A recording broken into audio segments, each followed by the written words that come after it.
All right. Well, hello, everyone, and welcome. We hope that you're looking forward to today's session as much as we are. We're live just about a minute early to give folks a chance to log in, settle in. And as we do, we would love to invite you to join us on camera. It would be great to see more of the faces behind the names of the folks on the call with us today. So if you'd like, go ahead and click that raise hand icon that you see on your screen, and our team will give you access to the camera to turn that on. So go ahead and do that. Give us just a moment and we'll give you access to the camera. As you log in, I also encourage you to go ahead and open up your chat box, say hello, introduce yourself, tell us which part of the world you're dialing in from today.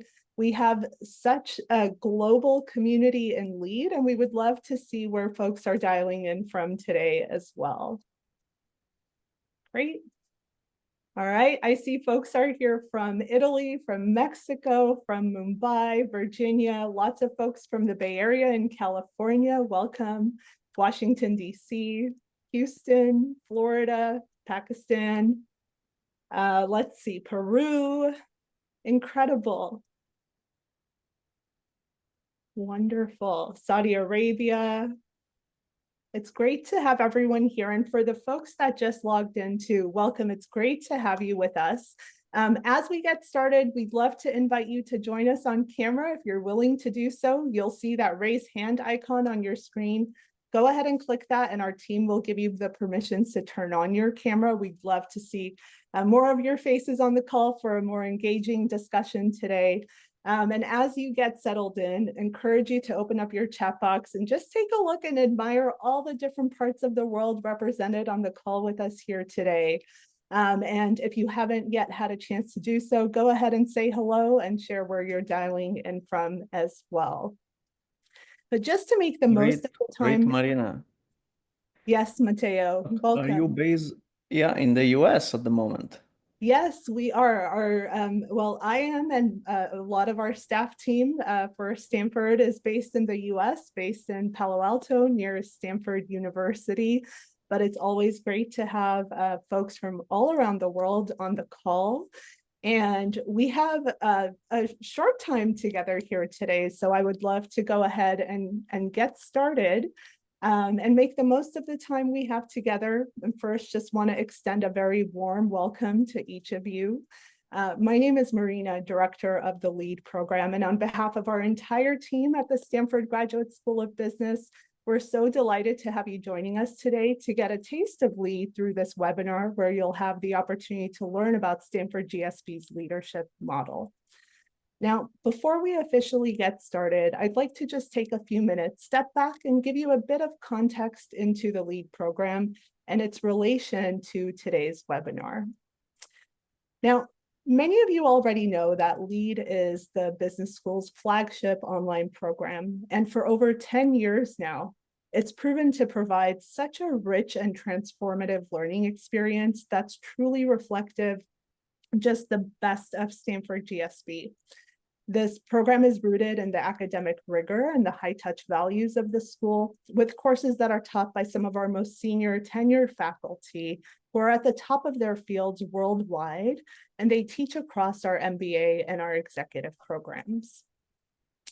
Now, there's an 8-course requirement that you'll be expected to complete in the LEAD program, and that includes a required set of foundation courses, a leadership core course, and 5 electives that you can choose from over 15 courses that are offered to really customize your learning and help you achieve your goals. Now, today's webinar is focused on one of those leadership core courses called Intentional Leadership, a 360 approach, and that's taught by Professors Sarah Soule and Brian Lowery, who I'm looking forward to introducing all of you to in just a moment. Now, across all of our courses in LEAD, the faculty teach using a very unique learning model that makes sure that you're mastering what you learn through hands-on assignments and assignments that you'll apply immediately to your real world so that you'll see results right away as you progress through the coursework. Plus, you'll receive very personalized, high-touch support from your course facilitators, who take on a role that's balanced between a teaching assistant and an executive coach to really support your learning throughout the program. They'll follow your individual progress in each of the courses, and they offer customized, personalized feedback and coaching along the way to really help you stretch and get the most out of the program. Now, in addition to learning from the faculty and the course facilitators, a core part of your learning experience in LEAD will also be through engagements with a community of your peers. Now, there are over 6,000 individuals who have enrolled in this program over the last 10 years, and they're coming from a rich, diverse set of personal and professional backgrounds. Now, although this is an online program, the learning environment in LEAD is very social, it's very connective. So you'll be engaging with fellow leaders from all around the world, across professional functions and industries.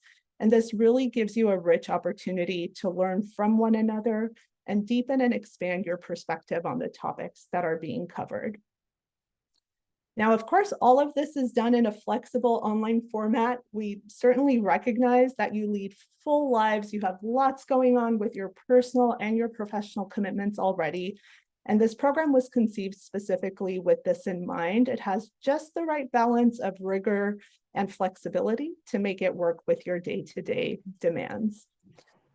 The full program runs over a period of 1 year. It's part-time, it's fully online, and traditionally participants invest an average of about 5 to 10 hours per week to complete the 8-course requirement to earn the certificate. Although I will note that there are some options to scale back, reduce your course load, and extend your enrollment over a longer period of time if that works better with your schedule. And for the folks that do invest in this program, they come back to share such inspirational stories of how they've used it to upskill, to push their careers to the next level, and really elevate their impact. And we're delighted to have a few ambassadors who have volunteered their time to share about their experience and outcomes with all of us a bit later in today's session. And as you'll hear, the program delivers incredibly strong results, really helping individuals grow and transform, both on a professional as well as on a personal level.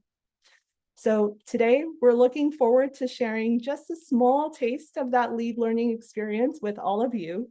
And to do that, it's my pleasure to introduce all of you to Stanford GSB's incoming Dean, Sarah Soule, and Professor Brian Lowery, who together teach the Intentional Leadership course in LEAD. Now, in the program, they're supported by a team of course facilitators, and we're thrilled to have Jennifer Wang from that team here to support your learning in this session as well. So Sarah, Brian, and Jen, thank you so much for your time and being with us, and I'll turn it over to you and we can dive in. Thank you, Maria. Thank you. It's so exciting to see so many people from so many places. We're really excited about getting into just a little bit of the content to give you a sense of what it will be if you're in the LEAD program.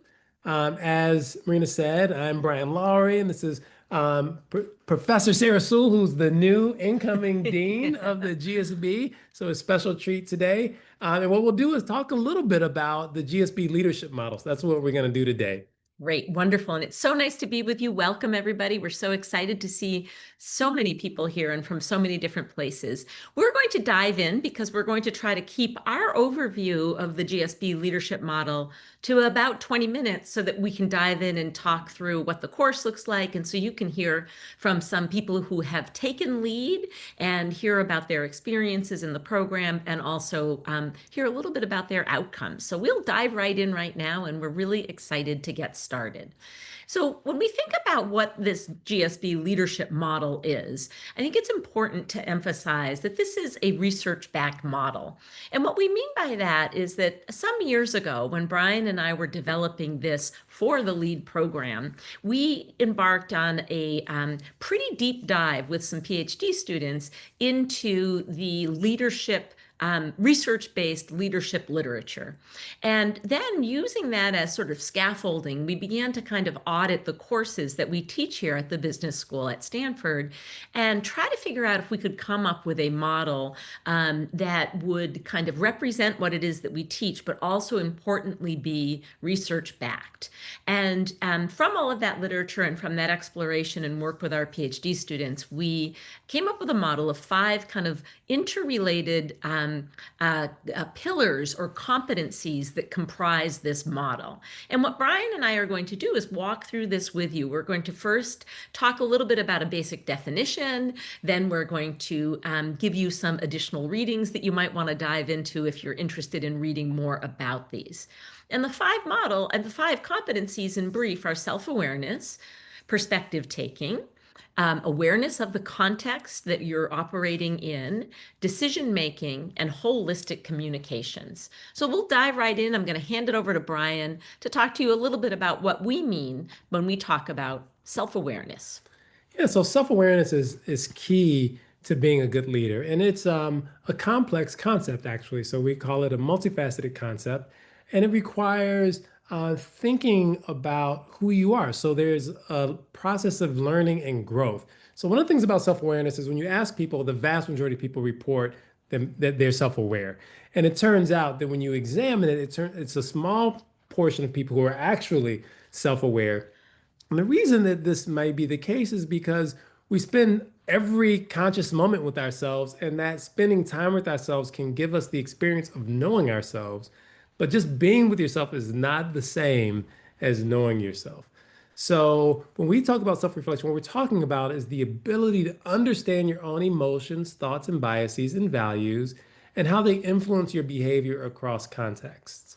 And it involves knowing yourself internally, like what's going on inside me, but also accurately understanding how other people perceive you, external self-awareness. Not just how do I feel, but when I engage, what are people seeing in me? How do they understand me? So that's what we mean when we talk about self-awareness. And here's an example. The CEO of Microsoft is a great example, I think, of self-awareness. When he became CEO, he shifted Microsoft's culture from one of internal competition to one focused on empathy and a growth mindset. So I don't know how much you all know about Microsoft, but it had a really strong reputation of being kind of a dog-eat-dog world. And he came in and shifted that. And his self-awareness, influenced by his own personal experiences, actually transformed Microsoft's trajectory. He's often described as a leader who has a strong belief in emotional intelligence and believes it's maybe even more important than IQ. So if you're interested in learning more, one of the things we suggest here is Satya's his book. So checking out his book is a way of getting more information about self-awareness. Great, thank you.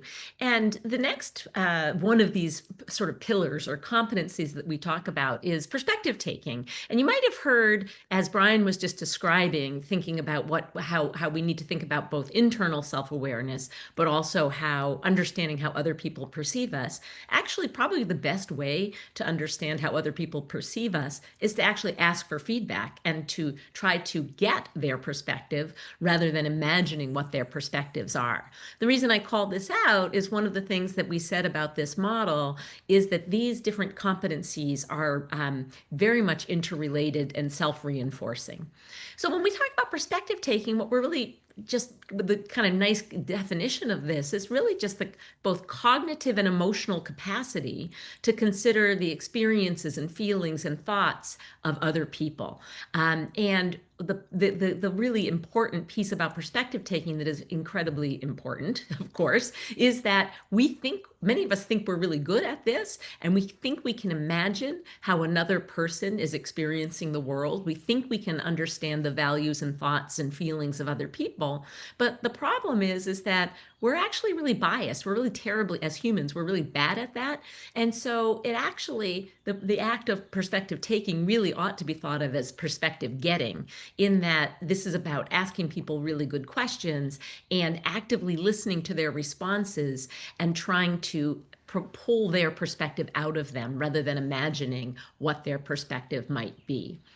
And when we think about a pretty good example of this, one of the leaders that we often use when we teach in the LEAD program is Jacinda Ardern, who many of you know is the former PM, Prime Minister of New Zealand. I saw some folks from New Zealand here with us today. And one example of this that's often called out as a really kind of important example of empathy and the ability to take the perspective of another person was following the atrocious 2019 mosque shootings. Now, some politicians might have decided to use that horrible event as a way to distance themselves from Muslim communities or to politicize the event in various kinds of ways. But instead, what Ardern did, and I think was often sort of celebrated for, was actually going and engaging with the families of the victims, offering personal condolences, expressing solidarity, and making it just an intentional effort to understand the perspective of what it would be like to be somebody who was affected directly by this particular event. And I think most of us recognize that this particular incident was globally recognized as, sort of true compassion, true ability to have empathy with other people, and to actively try to get their perspective.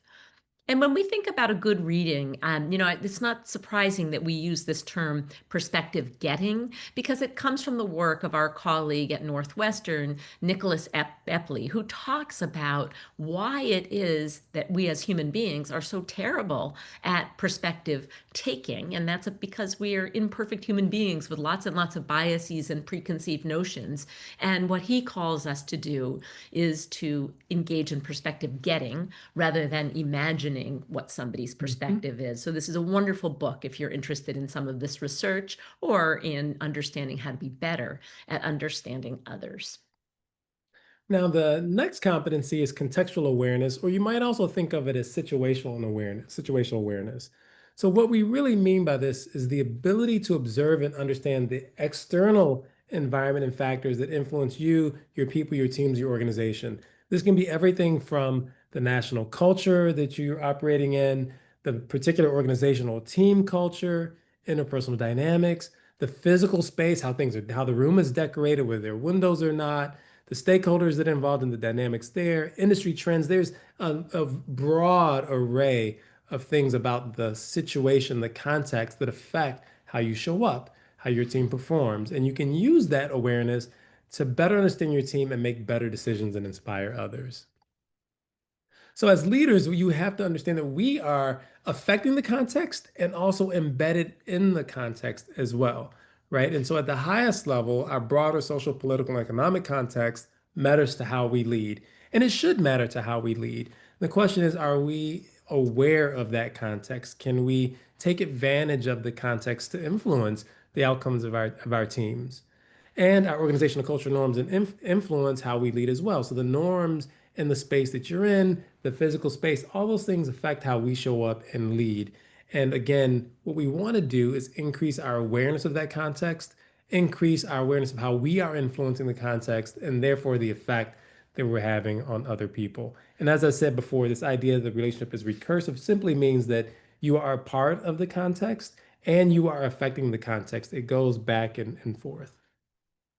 And so an example that we have of thinking about context really clearly is Angela Merkel, the former chancellor of Germany. So during the 2008 financial crisis and later the Eurozone debt crisis, her leadership reflected a deep understanding of both Germany's natural interests and the broader European political and economic context. So she balanced these domestic pressures for fiscal conservatism with the need to stabilize the Eurozone, which is actually a challenging thing to do. And in thinking and understanding the context allowed her to be sure she advocated for these austerity measures, which matter for that conservatism, but also supporting a bailout package to help struggling economies like Greece. So her ability to navigate those complex, conflicting situational features of the context allowed her to maximize the effect of her leadership in that context. And so one of the things that we recommend is another colleague of ours, Robert Siegel, has a really interesting book about how systems affect leadership, and that thinking about systems is one way to understand thinking about context. Decision making. Now, kind of implicit in a lot of what Brian and I have been talking about is that a lot of our ability to both know ourselves, biases, and so on, as well as take the perspective of other people and listen to other people, also influence decision making, as does context. If you think about what Brian just said about Angela Merkel and the way in which she was able to make these complex decisions in this multifaceted system in which she was working, a lot of what she was doing was making and taking very, very difficult decisions. So decision making is also core to our model. And when we as leaders think about decision making, right, we kind of usually know what it is that we're supposed to be doing when we're making different kinds of high stakes decisions. The problem is that most of us are forced to take so many different decisions every day that we don't follow the basic recipe. We instead fall back on different heuristics that might have worked in other situations and end up unintentionally bringing in a lot of different kinds of bias. We know we should be gathering a lot of information and data. We know we should be trying to assess our whole team's cognitive biases. Is somebody anchoring on some early piece of evidence? Is it somebody else falling victim to confirmation bias? We know we should be doing this, but oftentimes we're operating too quickly and we can't do that.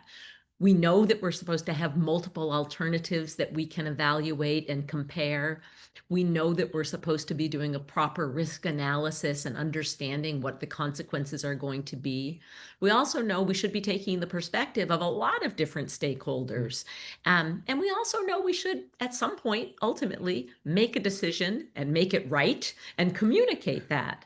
The problem, of course, is that very few of us have time and energy to do this. And what often happens, of course, is we fall back on sort of obsolete heuristics and fall victim to biases. We don't get full and accurate data. We don't assess the consequences and the risks of what we are doing. And as a result, we end up with making terrible decisions or a series of maybe not so great decisions that accumulate and end up undermining us as leaders. So one, I think, classic example of this, and it's kind of funny that Brian and I are sitting here together. We're right now at a place on campus at Stanford campus known as the Center for Advanced Study in Behavioral Sciences. And Ruth Bader Ginsburg was a fellow here one year.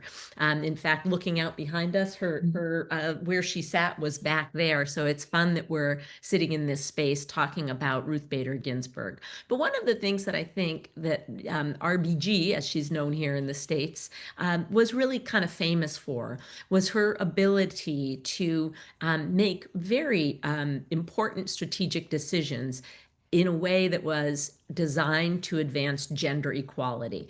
And in particular, what she was known for doing was figuring out ways to choosing cases that were really about demonstrating that gender equality is good for everybody. And so one of the classic examples of this was a case in which a married couple, the woman in the married couple was the major breadwinner for the family, then she died. And because the surviving spouse was a man, he wasn't entitled to benefits, which, of course, if you think about it, is sort of ridiculous. And so she took on this case to argue for why gender equality is so necessary in survivorship benefits. And again, it was the way in which she strategically chose cases to push what she thought was one of the most important things, and that is gender equality forward. So it is interesting that we're sitting here in this space, knowing that she was once here. And another interesting sort of fellow here at the Center for Advanced Study was Danny Kahneman, also was here at one point. And Danny Kahneman is known for his Nobel in thinking about behavioral economics and the way in which we need to have a better, more structured way of making decisions, which involves understanding how all of the different kinds of biases that we have as human beings, as imperfect human beings, might impact our decision making. And what Kahneman, of course, was famous for, was arguing for instituting a number of different kinds of guardrails to nudge us to make better decisions. And so Kahneman was also here at the Center for Advanced Study. You can't see where he sat from this office, though. All right. And the fifth competency is holistic communications. And so holistic communications is the idea that effective leadership requires communication skills. And what's really important here is it's not just what you say. As a leader in particular, people are paying attention to everything you do. It's like, are you walking fast or slowly? Are you maintaining eye contact? And who, how long and who with? When are you laughing? All these things are ways that you communicate, whether you intend to or not. So obviously you have to have strong written and verbal communication skills, but it's also about so much more, right? It's also active and intentional listening. Are you understanding what people are saying? Are you really hearing them? As I said before, like nonverbal communication, body language, inflection of voice, gestures, all these things are communication. And then also, how are you running meetings? How are you managing difficult conversations? All these things are about holistic communication. Okay, one prime example of really powerful communication was from Nelson Mandela, the former president of South Africa. So when Nelson Mandela was released from prison after he had been in prison for decades, he could have easily pursued retribution or talking about all the things that he suffered or endured during apartheid from the apartheid regime. But instead, he used his first major speech to advocate for reconciliation and unity. Right. So during the 1995 Rugby World Cup, Mandela wore the Springbok jersey, which before was a powerful gesture actually of the apartheid regime. And by donning it, he was saying that like we're going to move beyond that history, right? He's saying that this is about national unity. So that just wearing that jersey, even if he said nothing, was such a powerful moment of communication, right? So again, thinking beyond just what you say, but how do you embody what it is you need people to understand or what you want to communicate to them? So in his case, this act of symbolic communication really helped bridge some deep racial divides and created the beginnings of a post-apartheid South African identity. So one of the books that we recommend here is by Kate Murphy, You're Not Listening. It really dives into what you're missing in when you don't listen deeply, and we all could be better listeners. So this is what we suggest as you think about improving your communication ability. Yes. And oftentimes we love to say this, that at the GSB, we have a lot of courses for our students on all kinds of facets of communication. The one that we need more is listening, and particularly in this particular world climate that we're all experiencing, I think we all should be better listeners. So that is the GSB leadership model. And in the course that Brian and I offer together, Intentional Leadership, a 360 approach, this is the backbone or the scaffolding of that entire course. And what we're really excited about right now is bringing 3 ambassadors here to talk to you about their experience in LEAD, as well as some of the outcomes of participating in this program. And the 3 that we have here today with us today are first Janine Blank, and then we have Lenar Akbarov and Marcella Ercolini. We have a wonderful, diverse international group here to share with you some of what it is that they've learned and some of how they've experienced the program, and importantly, I think also how it is that this program has impacted them as leaders. I'm going to stop sharing right now. I'm going to share again because we've got some other things to share after this, but I want to stop share so that you can see the wonderful faces of these 3 terrific leaders who are going to share with you how they've experienced this and their outcomes.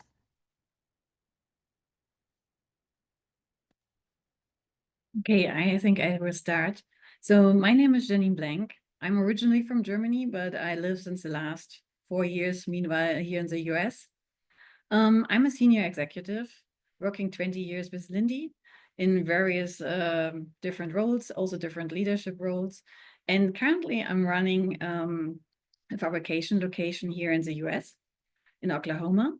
And I can just say intentional leadership is crucial for me to interact with my teams, with my peers, with outside partners, right? So running a fabrication shop means really you have a very diverse group of people. You have people on the shop floor, you have employees and engineers in the office, and you have your upper management and you have customers. So very different parties, and you have to be very self-aware in this environment. You have often to understand the situation and the context of the situations you are in. And yeah, as we also heard before, perspective taking is relevant to understand where the other side is currently at, how they are looking at the situation. And then finally, right, if you have made a decision or not, it does not matter in this moment, but you have to adapt your communication accordingly. And it's essential to your own success, but even more, it's essential to the success of your team. And I can just remember that someone has written there in the chat that he believes that this program will help him to culturally build his company. I would agree with that, but I think this program is even more. It's not only the culture, it will also tell you more about strategy. But of course, as we are here focusing on intentional leadership, it will tell you so much more about yourself, but of course also how you can improve as a leader. And for me, it has been instrumental to reflect on if my intentions, how I would like to be seen by my team and by others, if this is really, matching reality. And it prompted me to ask more critical questions, like, do people experience me the way I intend? What am I missing? And also, what tweaks in my behavior or my communication would be beneficial or even a game changer?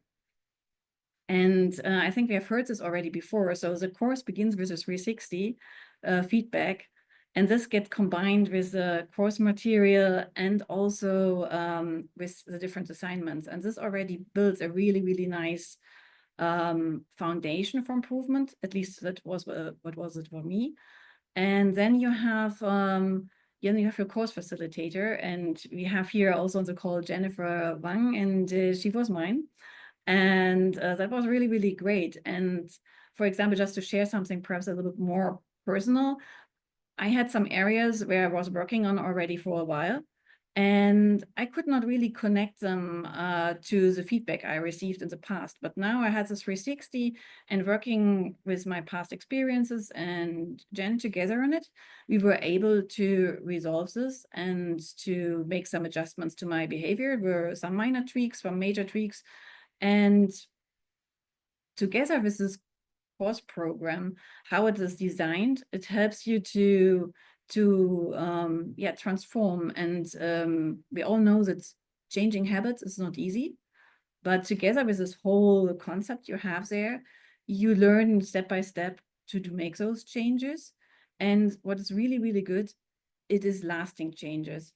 And because you're not only listening to the professors, you are not only looking at the course material, you have also a lot of interaction. You have your assignments, you have your course facilitator, but also you have your peers and your learning groups, and you have the whole community, right? So it's a very, very vibrant community. At the beginning, I think we could see that there are something like 6,000 leaders.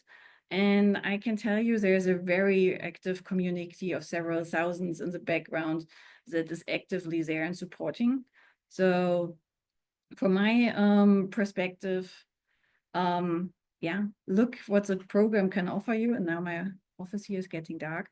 What the program can offer you, and look really what works best for you, and pick and choose, but be very open-minded.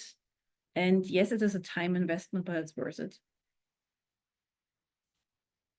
So I will hand it over to the next. Yeah, I guess that's my turn, and my name is Dinar Janin. Definitely, I totally agree with you. It sounds like easy program, but guys, you have to be prepared. It's a commitment. It takes some time to be engaged and get the most from this program. So about myself, I belong to oil and gas industry. So jumping into the end, so impact of this course, I'm in the transit right now from my previous assignment in Mexico as a director of the drilling and completion department, and I'm moving into the Middle East. Actually, right now, as we speak, I'm in Abu Dhabi. I was part of the Quest Seekers cohort, and we just finished the course in March, and we covered, as Sarah and Brian explained, 8 different courses, and I think this one is the one I enjoyed and took the benefit from. So, and I'll explain you why. And I think so. I'll start with this.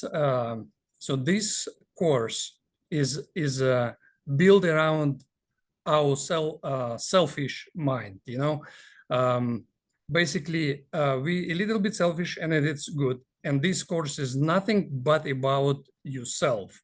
So basically, you learn about yourself as a leader, and not by reflecting on the course materials, but also getting feedback from your subordinates, from your supervisors and your peers. And if you take it right, so you get the clear picture of what is going on with yourself and around yourself. And then you can adjust and basically grow as a person, as a leader during this course. So this is the most important, I guess, takeaway from these learning materials. So, and reflecting on some of the changes, which obviously through the reflection with your course facilitators, I also had Jennifer helping me. And for example, the change I made, I was overprotecting my team. And apparently, when you delegate some of the work and make them responsible, you make your peers proud of their deliverables, and you actually motivate and boost the morale of this team. So this was the great learning I had as a result of this course. And Jennifer, thank you for this guidance and the discovery. So the next one I wanna share with you is the awareness of context and how your room is designed in your office. So just small tiny thing change in your office may change the dynamic of your team. So basically what I did, I just put a jar of the candies in the office, and you cannot believe how it's changed the environment and how many people start visiting me, and basically you understand what is going on in the office. It was great. So just take this as a suggestion. So if you have the opportunity, just put some candies in the office. It will work out pretty well. So another one, and I think that's resonated with me pretty well. So if we're talking about holistic communication, so we learn how to speak better, we polish our accent and how we present materials, but nobody teaches us about listening. And basically that's one, what I practice the most right now. The active listening is so important. So sometimes it's worth staying quiet and listen more from what the people have to say. And talking about the additional materials on the course, I keep this book with me all the time, and it's even signed by the author, Matt Abrams, and he has a beautiful book and also a great podcast. So just for you another insight, follow it's my place for the inspiration and get additional information.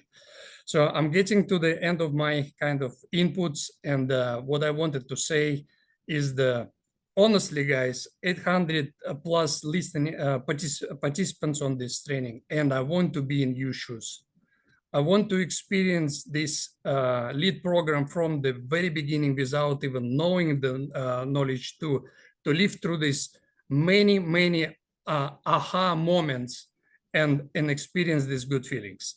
So really, if you still have a doubt about the LEAD program, drop them. So jump in, and you will really take a lot from this course, from this leadership training. So, and that's would be me. Thank you, guys. I guess it's my turn now. Thank you. I'm just echoing what my colleagues just said, and in different words, I would say. My name is Marcella Ercolini. I built my career in tourism and hospitality, covering different management roles. Currently, I work for Tourism Ireland, and it's a first because it's a state agency that promotes the island of Ireland as a destination overseas. So basically, our ultimate stakeholders are Republic of Ireland and United Kingdom government bodies. So it's I report to the state, basically. And as head of Italy, I lead the Italian team to deliver sustainable tourism growth through innovative marketing strategies across trade, consumer, PR, publicity, and digital landscape. The LEAD journey and the intentional leadership course has significantly enhanced my self-awareness around my leadership skills. At first, as we said, the course pre-work entails a 360 evaluation to acquire comprehensive feedback from your own network of peers, direct reports, and supervisors. And these evaluations were extremely helpful as they provided me with a rounded view into my leadership approach and helped me identify the traits that were perceived to be strengths and perceived as areas for growth. Throughout the course, I learned to assess the dynamics around me, including how to read the formal and informal networks. And I became more aware of how my actions actually impacted others. Overall, I learned to respond more effectively to the broader context around me and to better master my overall leadership approach. The good part of the course is that the tools and the frameworks that are provided were immediately applicable. I used them to design and deliver staff training, for instance. I improved my cross-department communication with my team, with peers, and I learned how to handle conflict more effectively while delivering constructive feedback as well. This journey also helped me identify my own areas for growth and the most effective strategies to overcome them. And as Janine, I made use of all the time available with my CF, with the facilitators who are really there to help you out and find the best way to refine your own skills. And now I can say that I was enabled to build strategies to lead more intentionally and effectively.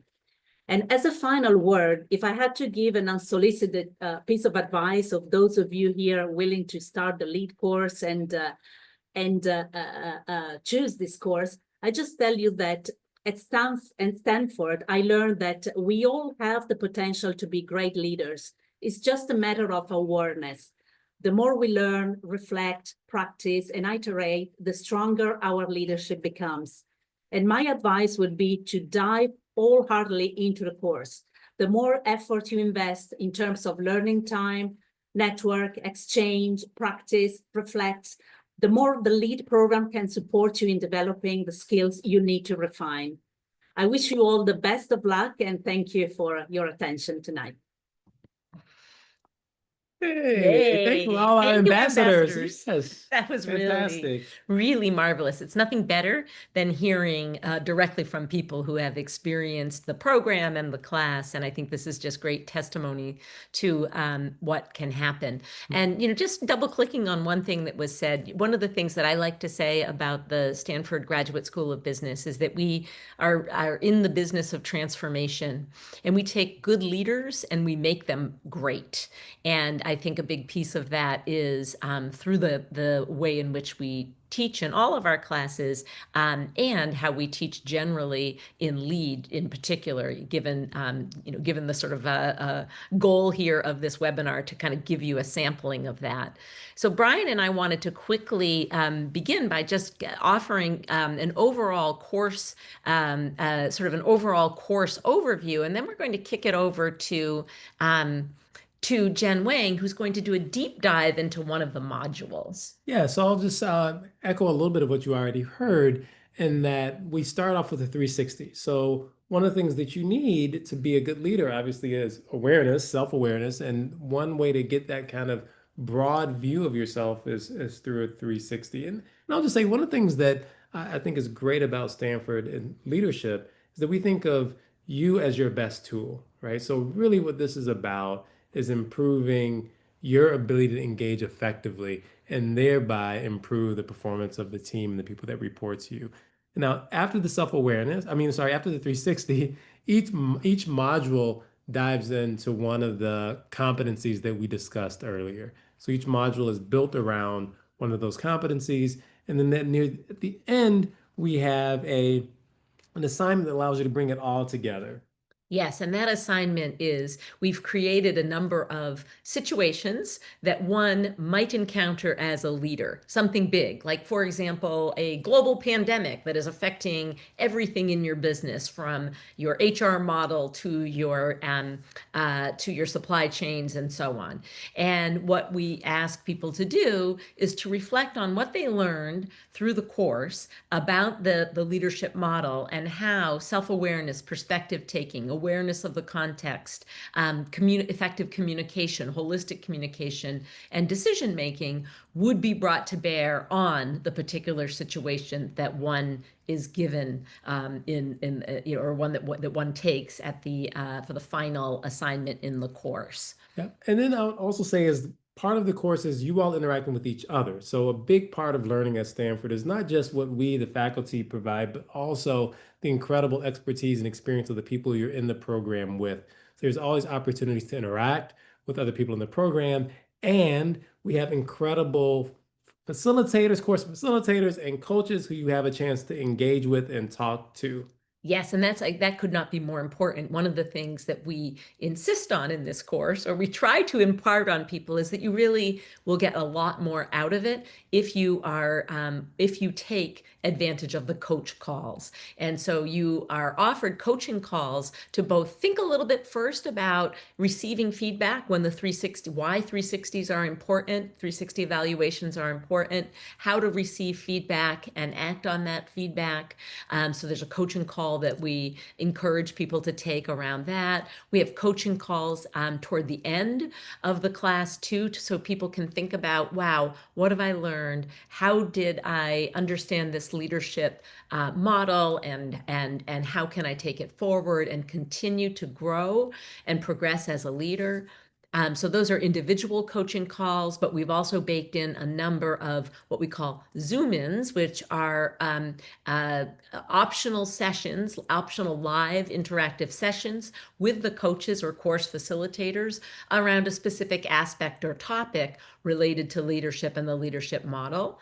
And then the other piece of it, of course, is that you have live sessions with the faculty as well. And the way we've designed them in this course is that there are 3 live sessions throughout the course where we play with and use the leadership model, think about exercises, and think about additional content one might engage with if interested. And the live sessions, we really love these because it's a chance for us to engage with you. So you should also think of the live sessions as when you have a chance to bring questions you might have to us as faculty and have a conversation, kind of real time, obviously video like this, but have a conversation about what's coming up for you, how to best make use of the course content as we kind of expand and push forward on the course. Yes.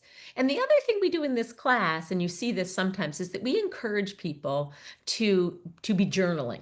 And now what I love about this is that I have always been one of these people who says, I should be journaling every day. And until Brian and I developed this course, I wasn't very good at journaling.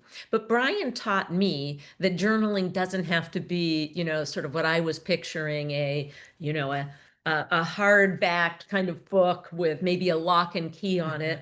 But in fact, actually journaling could be something like a tiny little notebook where I just dotted bullet points, or a video journal, or an audio journal into my phone. And Brian really kind of freed me of my preconceived notion of what journaling is. And it's been highly effective, particularly in terms of thinking about my own self-awareness. And so I'm grateful to teaching with Brian because I was able to use some of what he suggested. I'm happy you can use that. I'm trying to use it too. Good. That's good. That's good. And so this is kind of the overall structure that you can see on the screen here. And this came from the winter course. So that's helpful because you can see the cadence at which we take you through these modules, again, each devoted to one of the different pillars or competencies of the model.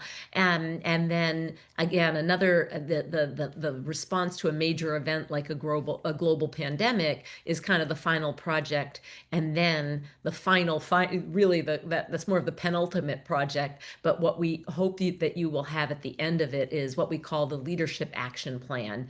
And that really is, okay, great. I've now learned this. I've learned a lot about myself and about where I am on this 360 and evaluation. And I've learned to go a deep dive into each of these competencies. What next? What can I do to become the leader that I want to be based on what I've just learned? And just to underline that, in the end, this program is about helping you change your behavior so that you're more effective at achieving your goals or your organization's goals. In the end, we're all about your success. Yes. So with that, we are really excited to hand the microphone over to Jen Wang, who's been with this course for many years as a coach and course facilitator. And Jen just is going to give just a deep dive into one module and talk about, and just really get you to really understand at a very granular level what Brian and I just talked about. Take it away, Jen. Absolutely. Thank you so much, Brian and Sarah. That was a wonderful overview of the course. And just hi, everyone. Welcome to the webinar. We hope that you've really enjoyed your time learning a little bit more about this particular course, as well as the LEAD program as a whole, and from our professors, Lowery and Soule. And I just wanted to also give a real big special thanks to our ambassadors for sharing their insights and really the impact and outcomes of participating not only in intentional leadership, but really dedicating themselves to a growth mindset, really challenging themselves to be better leaders within their own spheres of influence. So another round of applause for them and their insights. Now, so I'd love to give you and provide you with an overview of our internal platform. And here's kind of what it looks like, taking a closer look at our modules. One of our modules, which is the awareness of context. As Sarah and Brian provided you with an overview, on the left-hand side of your screen, you can kind of get a big picture, a zoomed out version of what's to come as you go through each of the weeks. And just to reiterate for you, if you missed it earlier on, each course is comprised of 8 weeks, and each week a new module opens with valuable content that provides depth and nuance on that particular subject. And it gives you the space to not only enhance your knowledge, but really to increase your skills through practice and experimentation. In many cases here at LEAD, we like to encourage people to use the opportunity to grow as in this space as an innovation lab. Test things out, learn from your peers, in addition to challenging yourself. And so here's where I'd love to talk a little bit more about the coaching calls that were mentioned, not only by our ambassadors, but also Sarah and Brian. You know, we take a closer look at that 360, and we're looking to find opportunities not only to elevate the areas that you'd like to develop, but also to amplify your strengths. Sometimes we forget that we're good in a particular area, and we don't want to forget those areas. We really want to be able to further increase our ability to work in that space. And so we're doing this all in the context of your personal and professional leadership goals and aspirations. Each one of you have different goals for yourself, different things that you would like to achieve. And as your course facilitator, everybody is your champion behind the scenes and wanting you to succeed and make the greatest impact possible. And so here you'll be able to see for module 4, the awareness of context, each module opens with the objectives of that particular module. So here it's visibility on what the scope of the topic is going to look like for you. And then in addition to, the module is designed to cater to different learning styles. And as I go through each of the sections, you'll be able to see that we have multiple modalities, and this is really to help individualize that experience for you. We have videos, we have different readings, we have discussion prompts, and we also have, like Sarah had mentioned, the journaling, the reflection, as well as the coaching call and the assignments to tie all those pieces in. And I'll go a little deeper into each of those elements. So here's where we have a Zoom in session. And so these are basically office hours that are hosted by your course facilitator. This is an exceptional opportunity for you to meet with your peers, for you to ask questions, to learn about the different techniques, to amplify the strategies and how to leverage more of the insights that you're learning from each of the modules within your own environments. The application part of LEAD is essential. We don't want you to just learn about the definitions or the language, which is very important, but we also want you to be able to apply it in real time in your environments. And so here you'll be able to share your experience of when you applied a particular framework or methodology. We'll probably ask questions about whether it worked or not. If it didn't, are there recommendations? Is there advice from your peers or the course facilitators to help you increase those efforts that you have? And importantly, to get inspired by others who are also applying them in different ways within their own environments. And so the LEAD community is diverse and there's a lot to gain from those interactions. So even though it's optional, we highly encourage people to participate in these opportunities to connect the dots, especially because in a lot of the courses, the modules build on each other. So like Sarah had mentioned and Brian had indicated about the journaling, there are some prompts here that help us go through the process. It isn't always easy to start. And like it was mentioned, you can start with bulleted lists. Sometimes people also like to do a little recording of themselves. Maybe it's easier to talk through how the day went, but this is a really great opportunity as a leader to reflect on your action, the responses that you've had to different situations, to take a look at your behaviors to a closer extent and really examine your emotions. How are you feeling in that type of situation? And to be able to see what additional actions can take place for you to adjust those habits or those behaviors. And the important part of this course in particular is that being introspective. And so if we go into the contextual awareness, we can see that for the module itself, our professors provide an overview of in a video format. You also have an opportunity to take a look at the transcript. Again, sometimes it's easier to see and hear a video, but it's also nice for you to be able to read the words and help you solidify the concepts to a greater degree. We also have an opportunity to go through an activity.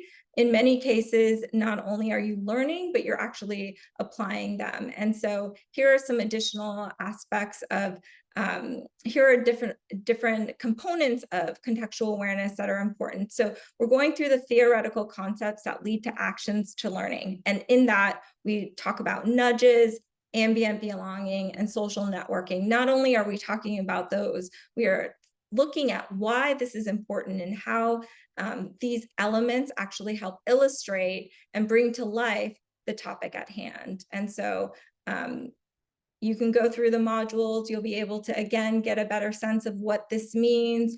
And then also you can see that once the video is done, there are some activities and some interactive components for you to take a deeper dive into these areas as well. So nudges, really just as leaders being able to influence your team's behaviors, shifting your own habits and designing the environment that's right for you. The ambient belonging, again, as leaders, really cultivating and being intentional about shaping particular cues that invite people. Leonard had an excellent example of having that candy jar in the room that's saying, hey, I'm open, you're welcome to join me in my space, and I invite you to that. And that's a wonderful way to kind of demonstrate and act out the concepts that you're learning in the course. And of course, the social networks, where you're getting a sense of like who some of the key connectors are, bridging the gaps between teams and building trusts in these different areas, given some political environments and opportunities that you might see to strengthen your impact. Finally, we have like we said, for each of the modules, we have an assignment that brings all the pieces together. It really allows you to leverage the theoretical concepts, the framework, or the tools that are discussed in that module in a way that really makes the most sense based on your leadership goals and aspirations. You can then receive personal feedback from your course facilitators to really hone in and make sure that you're getting the most out of your time in not only the course, but in the particular activity that the assignment has asked you to take into account. Additionally, I saw in the chat that many of you are asking for additional resources. In each of the modules, the professors have done a really wonderful job of curating additional content for you to take a deeper dive into the concepts. And that really allows you to not only take into account what's in the module, but also really pushes you if there's a particular area that you just need a bit more information about or that you're interested in learning. And then finally, we do have this wonderful key takeaways module at the very end of each to kind of give you a summary and an overview of the module. It keeps the learnings top of mind for you. And we want to make sure that you continue to use and leverage the various concepts that you learn, the frameworks and the tools as you move into your own environments. And of course, I will say that even though it's not covered in this particular module, the next one you see is about the live sessions. And I will say this, when Brian and Sarah say that they really enjoy their time with the participants, that's 100% true. From a CF perspective, there's a lot of joy, a lot of interest in learning and hearing about how the participants are doing with the concepts, really getting a sense of how they're applying it and being able to answer those questions that are top of mind for them. So we always encourage people to attend those live sessions and bring their whole self to that environment, because the professors do that for all of you who join the program. So I think that's it for now on my end, and I'm happy to hand this back to Marina. Well, thank you so much, Jen, for a really nice overview of that module. And Sarah and Brian, I know we're coming up on time. Do you have any closing thoughts for the group as we wrap this portion of the webinar up? Well, I will just say it was great to see your faces and really excited about the possibility of you joining the course. It'd be great to have you all. So thanks so much for taking the time today. And thank you to our ambassadors, and also thank you to Jen for coming to talk about giving us a nice deep dive. And thank you all for sticking with us to this part where you get to ask a leader. Well, thank you, Jen, our ambassadors, and Sarah and Brian for a really engaging discussion. And to everybody who joined, we hope that this gave you just a small taste of what you can achieve with the Stanford LEAD program. And we want to invite you to continue to explore the program and to apply. So first up, like you heard, we have a live Q&A coming up with our program ambassadors in just a moment, and we hope that you'll stick around for that. And as you continue to explore the program, just keep in mind that our next cohort starts the program this September. You can apply now, and you have until the deadline on August 6th to complete your application, although admissions are reviewed on a rolling basis, so we encourage you to get those applications in early if you can. Now, if you have any questions about the program as you continue to explore it, whether that's about payment options for tuition, the application process, or anything else, don't hesitate to reach out to our team. You'll reach myself or one of the wonderful folks with LEAD team in front of our names, and we're happy to help you with that. And we do hope that we'll have the opportunity to learn a bit more about you and your goals for pursuing LEAD through the application process, and perhaps have the opportunity to welcome you to LEAD and the GSB community in September. So thank you again to all of you for participating in this session, and Sarah, Brian, and Jen for leading the discussion. Thanks, Sarah and Brian. And at this point, we'll transition to that live Q&A with our panel of ambassadors. And again, we have Janine, Elena, and Marcella, who have kindly volunteered their time to be with us today. Now, while you heard them share about their experience and outcomes focused on the intentional leadership course just a moment ago, they've all completed the full 8-course Stanford LEAD program, and they're here to answer your questions about their experience and outcomes. I know that many of you on this call are actively thinking about the next steps in your own professional development journey, and I hope that you'll find the discussion here today useful as you explore how LEAD can help you achieve your goals. Now, remember, our panelists were in your shoes not too long ago, considering enrolling in the program themselves, and I'm sure there are things that you're curious about that they can best speak to as someone who has gone through it themselves. So if you have any questions for them, please go ahead and enter them into the chat as we move through the discussion, and we'll select as many as we're able to get to during our time together.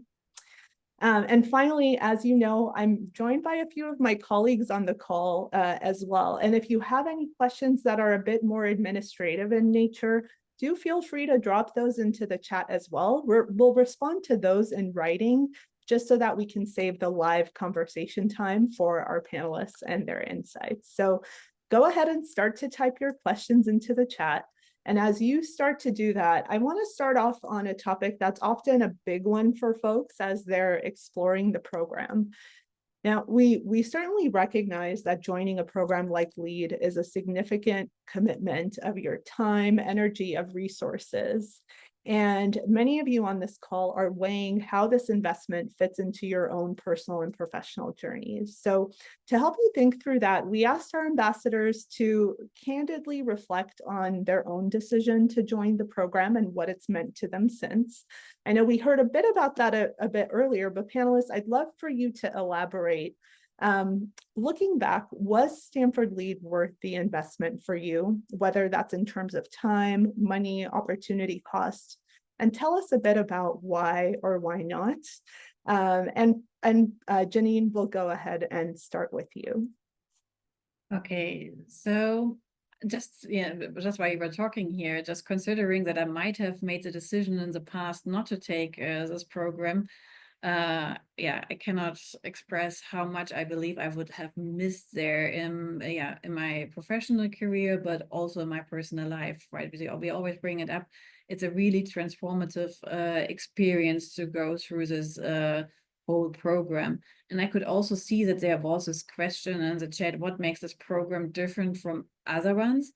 And what really stuck out to me from already during the first quarter was the program is really designed in a way that you don't forget anything, right? I would say probably if you ask me in 5 years, I can still remember 90 to 95% of the program. And I think with many other programs is you participate, but you forget a lot of the content quickly.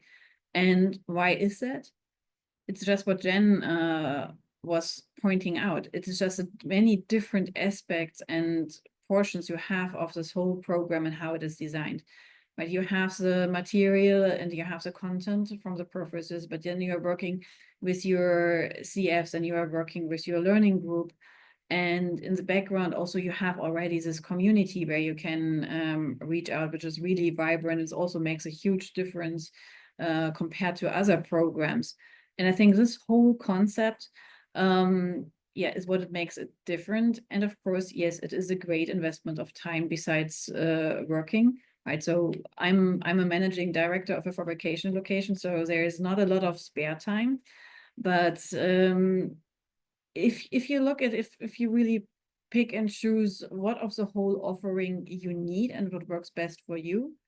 And of course, also, if you look at the assignments, not only that you are doing them for the program, that you are really doing them to grow as a leader, and also that you combine them with your current topics you have on your table and where you are struggling with or where you have to work through anyway, then I think the whole package, it is still an addition of time, but it's not so much. And to be honest, also your work assignments you probably deepen them and you become much better outcomes already by your participating in this program. So I think in the overall, it works out, and I would not consider it that it has been an addition. It was a lot of rewarding work, and I really enjoyed the program.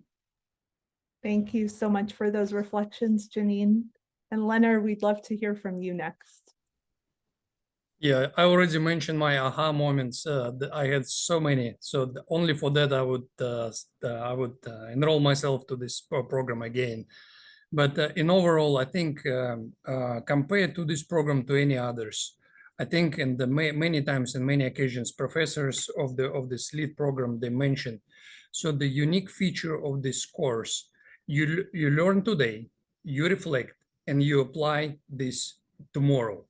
And then you go back with your knowledge and your observation to UCFs, and you reflect again, and you try it again. So it's life experience. you experience it is every day as you go. And I think that's a big advantage of this particular structure of the training. It's great.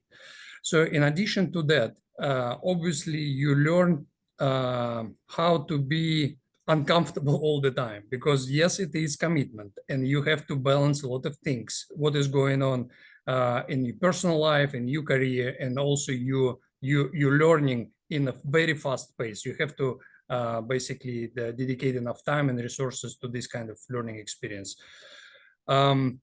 Also, you get, I know that a lot of people, they compare this course with MBA programs or similar leadership programs. And this one give you the access to much more people. Everybody pursuing the network and try to grow the connections. But this particular program, when you switch from one module to another through your cohort, and the small groups, you get so much connection worldwide. I mentioned in the beginning that I moved from Mexico, where I made a lot of friends through the LEAD program, but I'm in the Middle East, and believe me or not, but so many LEAD students and alumni, they're located in this region, and we're already connected. So bottom line, any place you go, you'll find the people who they have the same set of mind, and they're trying to push themselves to something better. So I think that's a great opportunity you get through this LEAD program and Stanford in general. So I guess that would be my reflection on the program. Thank you so much, Leonard. And Marcella, how about you? How do you think of the value of your investment in the program? Yeah, I actually agree with both of my colleagues, because we've shared the same experience. But if I might highlight some really highlights for me, they were two. When it's one personal reflection, is that there's a point in life when you realize that the best resource and the most rare resource you have is time, your time and your attention. So choosing to dedicate that time to grow yourself, to grow and invest on yourself. So this is an investment you're doing on yourself to become a better leader, a better person, a better, I read in the chat, people who are afraid to be only individual contributors. We are all individually contributing to a bigger picture. So in this course, you learn to find and define your role into how to elevate your impact, how to grow and transform any opportunity and any situation you might be operating in. So this is the first decision you might make, to invest on yourself, and then find this course. You can find really some aspects to work on your own personal development.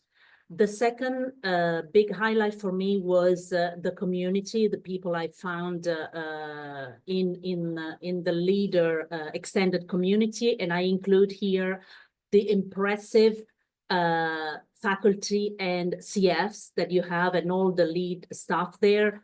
I mean, we're talking about Stanford here, and I was really surprised to find how approachable they are.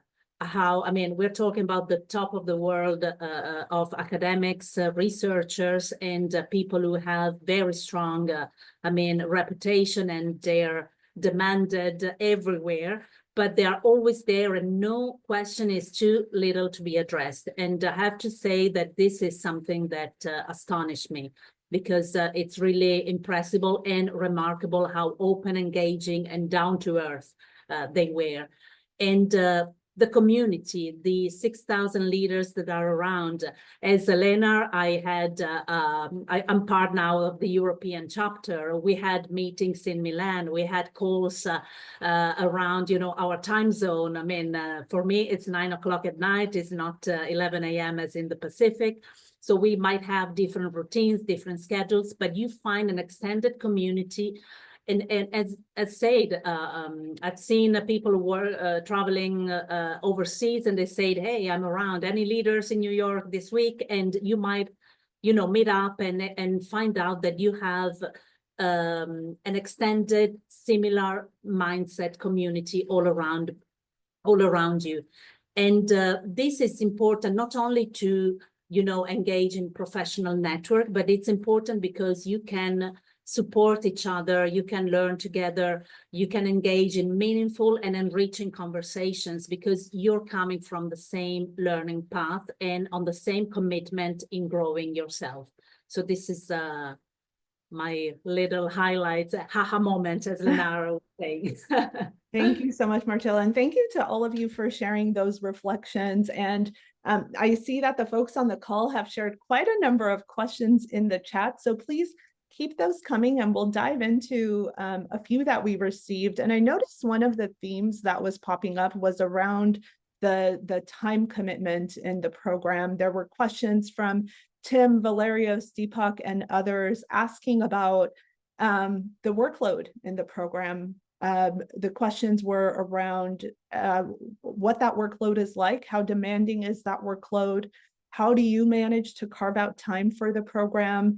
And specifically, Tim asked, what's the biggest challenge that you had balancing LEAD with your job, family, etc.? So I'd love to open it up to any of our ambassadors that would like to jump in and just generally speak to some of these questions about how you carved out time for LEAD, what that time investment was like, and how you address some of the challenges, any that you'd like to speak to here. So open for you all to jump in with your thoughts.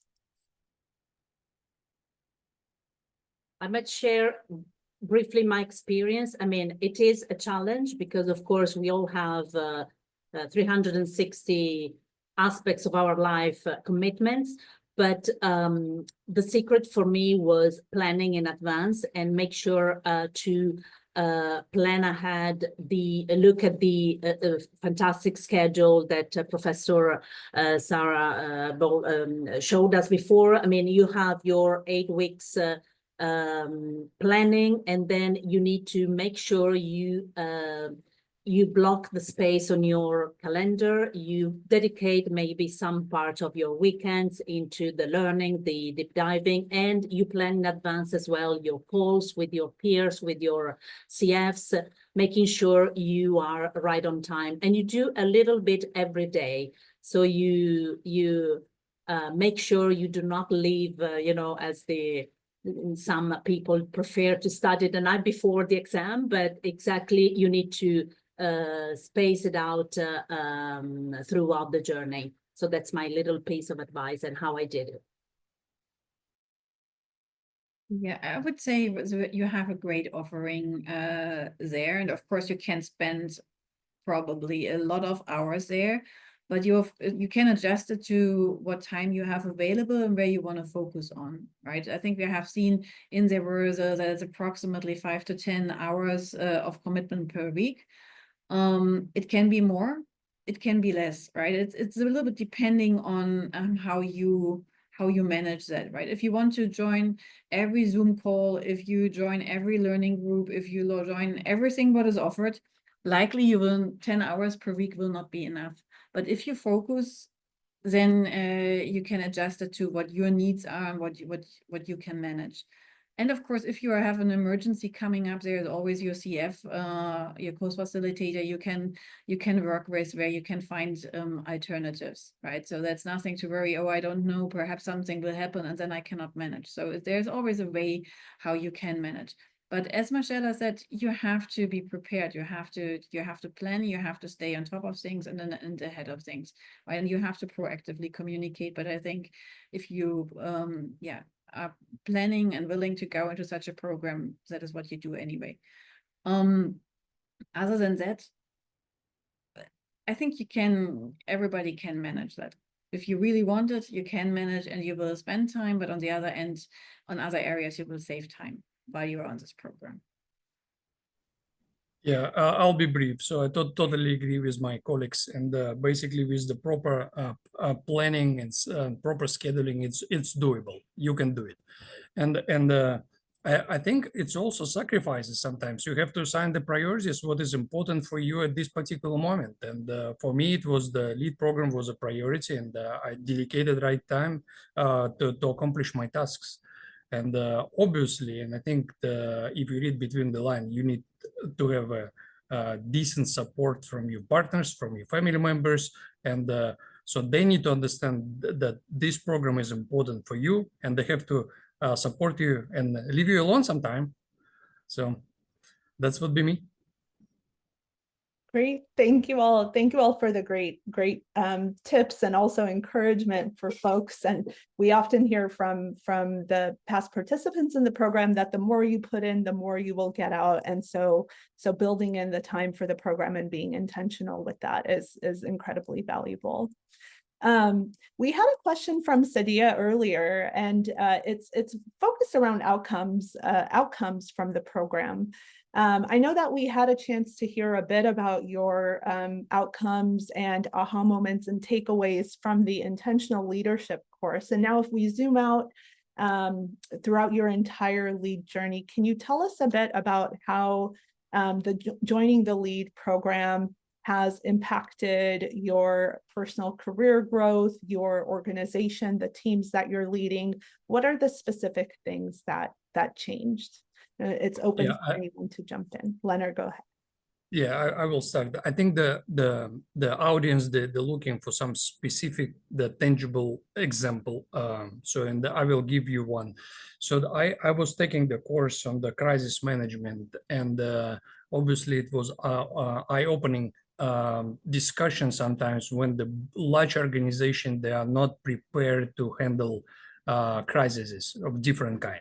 So obviously I'm not going to dive into all the details, because obviously I will give the audience to experience these aha moments again themselves. But after this course, so I took all the knowledge I had and addressed it to our headquarters and general manager on the asset. And we have to restructure our crisis management team so that we are better prepared for the situation which may happen, and it's happening, but we have to be prepared and trained to address these issues. So that would be my tangible example from the course materials. Thank you, Leonard. Perhaps I can give an example of another course. So in strategy, right? So which is focusing on more on strategic topics and not directly on the leadership topics. So during this course, and one of as my project, I have developed a new strategy for the innovation of our business. And considering that this is that I'm working for Linde Engineering, so it's a quite huge business with quite some complexity. And I was able to do this during the course, also with understanding a little bit, getting a little deeper, and to be honest, also a different understanding from around strategy, that's what was lived in what is lived in our company. And that helped me just to transform this and to bring in a completely new perspective, and also transform not only myself, also transform a part of our business. Thank you, Janine. Yeah. And I can add a project that I was leading in Europe across different markets, and with a course that I was taking in change management and friction. What's it called again? The friction project. I have the book here.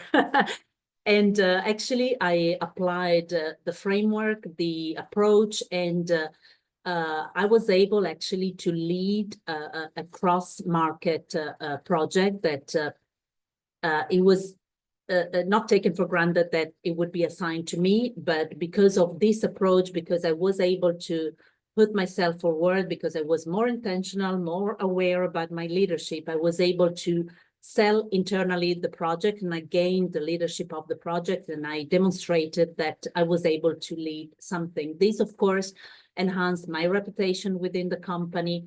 My boss, let's say, finally saw me in a different light. And also with Jen, I coordinated another project on organizational design that is still going on. And actually, I'm leading another project on a more global scale, which is, I think it's little by little. Maybe you can change one thing today, one approach another day. It's not the big wow thing, but you can really work on building your reputation as a valuable contributor because you know more, you know how to listen, you know the elements you can bring to add value and make a real impact. So that's the key thing. It's not the big wow moment that, of course, I mean, depending on the position you are in, you may have big impacts. If you are a CEO, like, you know, Janine is a managing director, Lena is, I know, is the big director in Mexico, and because we've met in other courses before, but it's really, you know, it's depending on your remit, but even if you are a small individual contributor, you can really work on your own business unit, on your own role, and be seen differently, internally and externally. So it's really, this is the real value, that you really are building and investing on yourself. Thank you all for those insights and very tangible takeaways. There was a question a bit earlier in the chat from Brian, and it was a question about how this program would be beneficial for someone who already holds an MBA degree. Now, the LEAD community is not just professionally diverse, but also very diverse from the various educational disciplines and backgrounds that folks come from. About 20% or so of folks that enroll in LEAD come in with an MBA, but it's certainly not a requirement to have that business education background to qualify for the program. I do believe that some of you on this panel hold an MBA as well. And so I'm wondering if you can speak to the folks that have an MBA already, are considering joining LEAD. What would be your advice and thoughts for them? I think I can start. So basically, I did my school 10 years ago, and we're living in the very dynamic world, which is changing very rapidly, right? And for me, LEAD was this required the kick or the boost just to elevate myself and be on top of this wave and see what is going on and learn from the something new. So even if you have an MBA, I think by taking this course or the LEAD materials, you will help yourself to grow. That would be my answer. So it's a learning practice, right? You never stop. Thank you, Lena. And in my experience, I hold an MBA as well. And I have to say that in my experience, the MBA was more on a business strategy, on a business perspective, more on gaining some strategic framework overall to tackle different industries and business and studying different cases. In this LEAD course, I really put the emphasis on my personal development, let's say, to gain a toolkit that would enable me to refine my approach over those, let's say, strategy and business elements that I already knew and had in my other toolkit. So it's a different perspective. It's the focus you're putting in. It's totally different. Then I'm not sure, maybe the Jen or the LEAD team might answer. If you hold an MBA from Stanford, that's a different story. So maybe there are some overlaps since the faculty and the professors are the same. That is not, but I didn't take my MBA at Stanford, so the approach was totally different.